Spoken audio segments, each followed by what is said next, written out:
guys, I'm Amanda Sellers from The Sellers Dozen, and I want to welcome you to Thriving Through All for Trimesters. I am 35 weeks pregnant with my fourth set of twins, which will be number 11 and 12 in our big, beautiful family. I have picked up a few tips and tricks along the way with all of my pregnancies, and I just want to share them with you because I want to help you thrive and enjoy every bit of your pregnancy that you can. So, we are going to be discussing setting expectations. We're going to be setting goals for a thriving pregnancy. I wanted to help you and encourage you to document the things that you hope to gain out of your pregnancy experience. I also want to encourage you in ways that we can be flexible as things change and our family grows and our body grows and our babies grow, right? So in this course, that's what we're going to be talking about. We're going to explore the practical strategies and adaptable systems that have been invaluable, honestly, in my own life. I did not necessarily thrive through my first few pregnancies. So as I've accumulated that knowledge, I just want to be able to share it with others and help you have the best experience you can. One of the biggest things that I want to stress to you that I'm going to bring up right now, I have two things. I'm going to say a ton. One of them being take it day by day. We're going to talk about that a lot. How to make today be the best day. And that act day by day by day makes an entirely thriving pregnancy. The other thing is to keep your postpartum in mind. I included on here the fourth trimester as part of this trimester series because postpartum, that's the goal. That's what we're working for, is a beautiful postpartum experience where our babies are finally in our arms, right?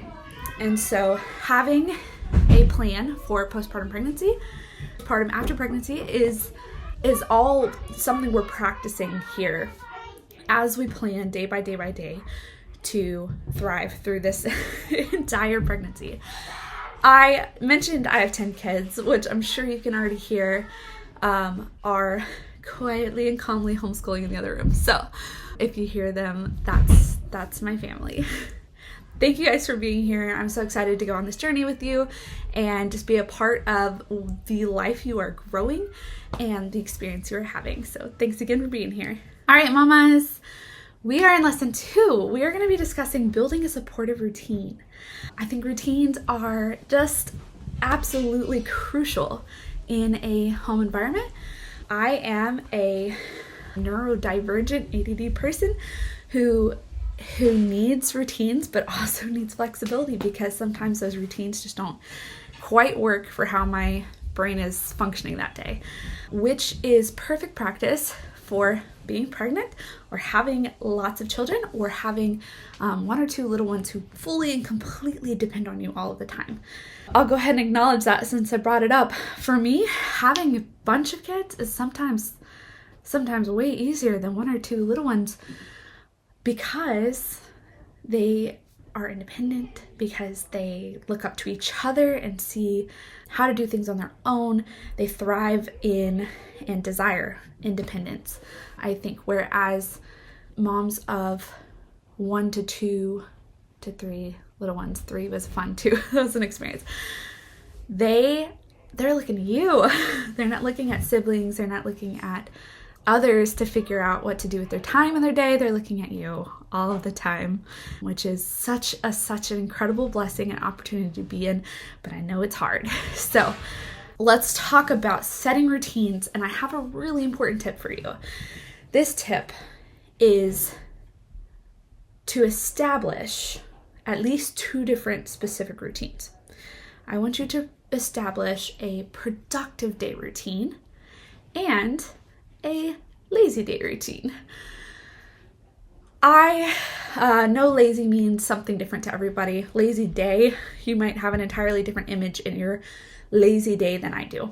So let me define what I mean by these 2 different routines. Specifically, productive day routine is I'm writing down the top tier day.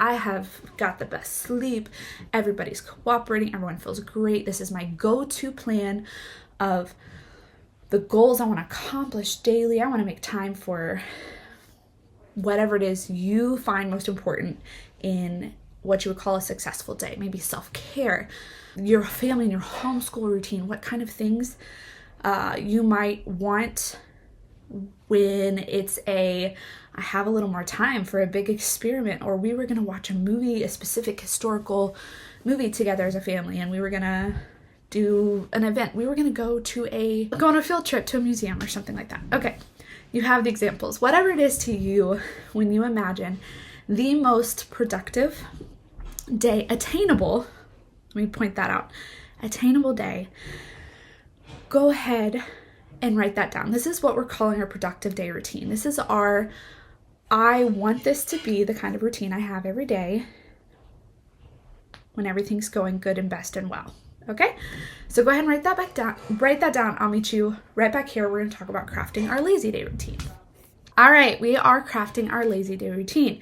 Now, as I mentioned, lazy day means something different to everybody else. Everybody has a different idea. So what I mean specifically about lazy day routine is more in alignment with like a low energy routine. We woke up, barely slept, this kiddo didn't feel well, whereas this one woke up 15 times last night, we're out of coffee today, and it's raining, so we can't even get outside and get our energy out or anything, right?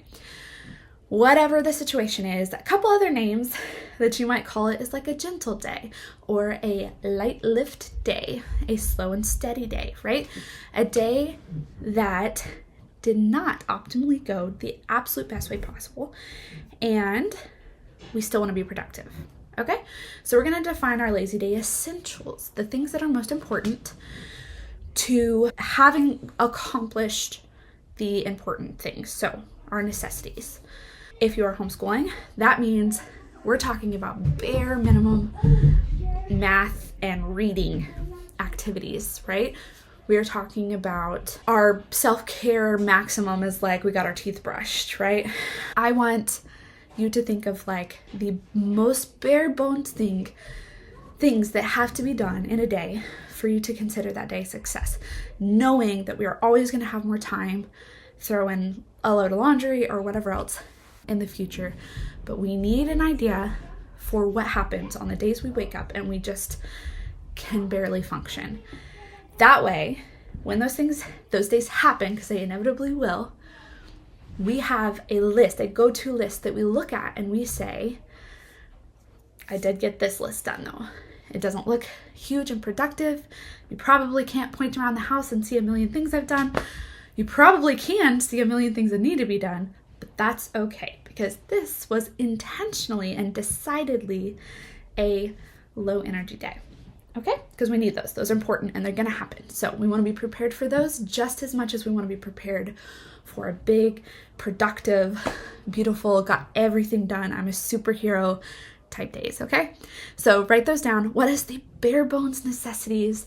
Go ahead and figure out the title of what you want to call this. If it's not lazy day for you, that's fine. Because lazy day might literally be I'm intentionally not being productive. That's fine too. So name this one whatever makes sense to you, mini milestone day, go easy day, or whatever that includes being productive enough to have covered all of the essentials, but that you're not overdoing it and you have time to rest and acclimate to the chaos of the day, right? All right, once you have written down your both productive and your low energy day routines, I want you to keep them handy. I want them somewhere you can pull them up. If that's a note on your phone or on your computer, or physically you've written it down, you're sticking it on the fridge, because these are going to adapt over time and it gives us something we can visually see when we're waking up and we're going, I can tell I'm not getting anything done today. And then we can decide, do I need to redirect? Was this supposed to be a productive day and now it's becoming a low energy day? That's okay. We can adapt. We can be flexible, right? So yes, I want you to put it somewhere handy, somewhere you can see it. Over the stretch of your pregnancy, you're naturally going to adjust these things because you are going to need something different from each day. Your kiddos are still growing. We always hit like potty training in the middle of a pregnancy or something. Those things change our entire necessities of our day, right? So that would also readjust our routines and our goals. Our productive and our low energy goals would change with those types of things. So I want those somewhere that you can reflect on them when you are trying to decide what kind of day it is. I want you to embrace each day's unique rhythm. I want you to know that both types of days contribute to a successful, balanced approach to homeschooling, to family life, and to pregnancy. That's why we chose the necessities and the major goals. That's why we chose productivity, so that even when we are doing the bare minimum, progress is still happening. All right, next we're going to talk about navigating pregnancy with young kids. So I will see you guys in lesson 3. All right, mamas, we just talked about our 2 different types of routine days, and we wrote down exactly what we want those to look like. What is the necessities to call those things what they are, which was productive routine and a low energy routine, right? So now we need to talk about navigating pregnancy with young kids, because those all affect how pregnancy happens, how our experience through each trimester goes. So we are going to build our routine gradually. As we're going through this together, we get to kind of overview the whole pregnancy, which is really important, because again, one of the things that I told you at the very beginning is that it is so crucial to keep your postpartum in mind. Honestly, I have had some beautiful pregnancy experiences, just to have it just overshadowed by, in a negative way, by a harsh postpartum experience. So all of this, we want to thrive through every single part of it and wrap it up with a big beautiful bow at the point where our baby's in our arms. So we want postpartum in mind. We want to know that the act of practicing routines, planning for them, adjusting them, and being flexible with them is ultimately practice for how we want our postpartum period to be handled and be successful. We can thrive in it, right? So we are intentionally building our routines gradually, recognizing that they need to change constantly as we change and as our family changes. As the seasons change, the year changes, we've crossed over in our homeschooling, we've crossed over from one grade to the next during pregnancy. I mentioned potty training previously as well. Those are all big changes, and they affect your daily schedules a lot. They affect it a lot. So we are going to talk about establishing your ideal schedule if it feels overwhelming. The other thing I mentioned in the beginning, remember that small steps will eventually build into a rhythm that works for you and for your family. I want you to start with routines and goals that feel attainable today, right now, right here where you are, and what you want tomorrow to look like, and the next day or this weekend to look like. And know that you're going to intentionally do that one day at a time through this pregnancy, just like every little bit of your baby or your babies is growing one little bit at a time. So is the lifestyle that you are building, okay? If that means just establishing a morning routine first, or if you can see one of your pain points is your nighttime routine when you're so exhausted, then maybe focusing on that and writing down the things that you would like to do different and building those things differently each day, one little piece at a time, okay? Let's talk about homeschooling with flexibility and freedom. I'm a really big advocate for the fact that you can do whatever you want. And I say that with a full trust that you want to do good. You want to do good by your kids and their education and your home and your family. So when I say that, and I mean that for me, I know that when I say I can do whatever I want, I mean I want to do good. I want to build wise and just really wonderful little people in this world. I want them well fed. Those are things I want. And those are things that don't have to look like the world. So if your school environment, if your homeschool environment doesn't look like a brick and mortar situation, that's okay. That's totally fine. That doesn't fit best for us. If it does, and that is the most structured and best, your whole family feels the best with that type of homeschooling routine or family lifestyle, then by all means, that's what you should pursue. So I'm not going to tell you which one I think is best for you. I'm going to tell you what I love and appreciate about homeschooling and the flexibility of homeschooling. So if the concept of sitting out in a hammock with your littles and reading a book sounds way better than at a table or a desk and books in front of you, then again, that's what you should be doing. And if you are accomplishing all of the goals that you have set for educating your children, then no one should tell you any different. Those are good. That's good. You're doing good. That's how I feel about it. So when I was initially experiencing first couple pregnancies, I felt like I had to be Superwoman. I felt like I had to keep up with taking all of my kids to all of the things. Our family grew really fast after number 3. We went from 3 to 5 to 7 kids, meaning I had 5 kids under the age of 3 at one point. Under the age of 3, 5 of them. And it meant that we had to be flexible, and the things that I had originally wanted to do and planned to do with my older kids needed to look different. We needed to have different family goals. So when I tried to take everybody everywhere all the time, it just absolutely wore me out and was exhausting. And I realized that it really doesn't make a difference to anybody if I don't go to every single event, and I accept the biggest difference being my own peace and my own enjoyment of the pregnancy I was having, and my own time with my kids was way more enjoyable than car seats and baby carriers and strollers and those kinds of things where everyone got tired and exhausted. So that is what I learned. That was what was important to me. And I want to encourage you that if you are establishing your routines and your plans based off of how other people might perceive you, you need to let that go. You need to do, this is your time to be selfish. You need to do what looks good and feels good for you and your family, what is best for you and nobody else, okay? Because I trust that the things that are good for you are good for your family and for your children, and that will overall help your entire family thrive through pregnancy.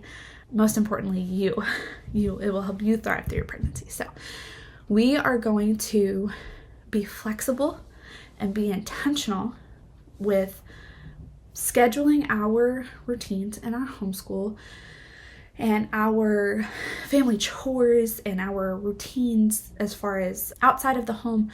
We're going to be intentional about planning those in a way that accommodates the current situation you are experiencing, which might be high energy and feeling great and ready to take on the world. By all means, do all of the things. If it's not, and you're more low energy and you need peace and calm and quiet and cozy and cuddles, then let's shape your day around whichever of those things is best for your family. It's very important to go ahead and communicate those expectations with your family, your husband, your children. We want a team here. We want everybody on board with what is going to be best for your family. And they are not going to know what is best for you in your pregnancy. You have to talk to them about it. So when we are we're establishing what we think, what we realize, and what we're finding about ourselves as the most optimal routine for ourselves, and then we are putting it into words that we can communicate to our children, or we can communicate to our spouse and anybody else in your home that might be helping. So one big one for me, first trimester, not feeling well. I need everyone not to rush in my room first thing in the morning because I get queasy, I'm tired. It is unenjoyable and kind of kicks off the morning in a tired, queasy, stressful way. So I will just intentionally ask, hey, during this time, please don't come rushing in my room right now. Let's give mommy time to wake up and get up on my own, and then I'll be ready for cuddles and hugs and good mornings, right? And those are just ways you can recognize the things that your body needs, yourself needs, and then go ahead and communicate them to your family. And then we're going to model adaptability. We're going to model adaptability to our family by letting them know, showing them different ways that we aren't just abandoning structure with our flexibility. We're not just saying, oh, well, I made a plan and now we're just not going to do it. We instead are creating a routine that supports our family's unique needs, our energy levels, and our interests for the day. So modeling that, showing it, we've planned it, we're talking about it with our family, and then we're going to model it by showing them how that works and what they can do to help you thrive through this part of your pregnancy. All right, that is all of Module 1. And I will see you in Module 2. We're going to start in on our first trimester.